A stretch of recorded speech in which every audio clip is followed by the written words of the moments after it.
Dag 229. Förberedelse för svåra tider. Hur förbereder man sig för det man helst av allt vill slippa? Låt mig ge dig några råd som kanske kan bli till hjälp. När sjukdom kommer eller problem drabbar dig, fråga inte varför. Försök inte hitta en logik i lidandet eller en orsak, för det finns ingen. Jo, naturligtvis kan en orsak vara ett ohälsosamt levande eller en nonchalant inställning i en relation. Men det är du förmodligen redan medveten om. Om du sover för lite, äter ohälsosamt, dricker stora mängder alkohol, alltid tar hissen och undviker trappor, alltid åker bil och undviker promenader, då blir du sjuk och ingen bön i världen kan förbättra din hälsa. Du är nog tvungen att ta ansvar själv. Om du aldrig tar dig tid att prata med din partner, om du alltid prioriterar bort den du älskar för jobbet, för egna intressen eller av ren slöhet, skyll inte på Gud eller på ödet när det är du själv som sabbar det viktigaste i livet. Ta dig samman, bit huvudet av skammen, be om ursäkt och försök bättra dig. Men jag talar inte om det du redan vet. Det här handlar om när det oväntade cancerbeskedet kommer. När olyckan är framme.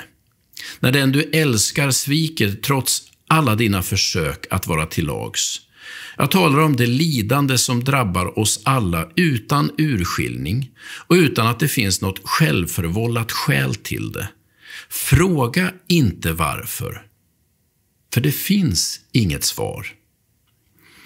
Enligt Jesus gör vi klokt i att ställa in oss på att livet utsätter oss för svårigheter, sorger och problem.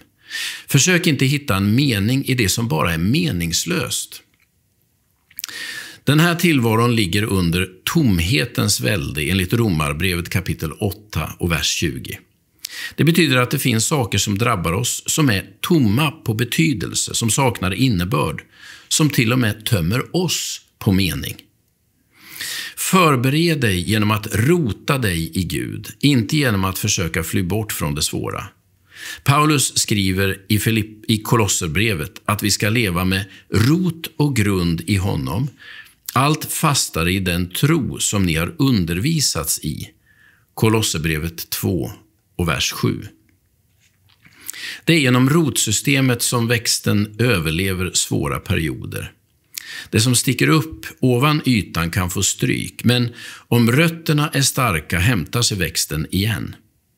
Om du vet att Gud har tagit emot dig som sin egen, kan du överleva att människor du hoppats på sviker dig. Om du vet att Gud är din far, kan du klara att hälsan sviker.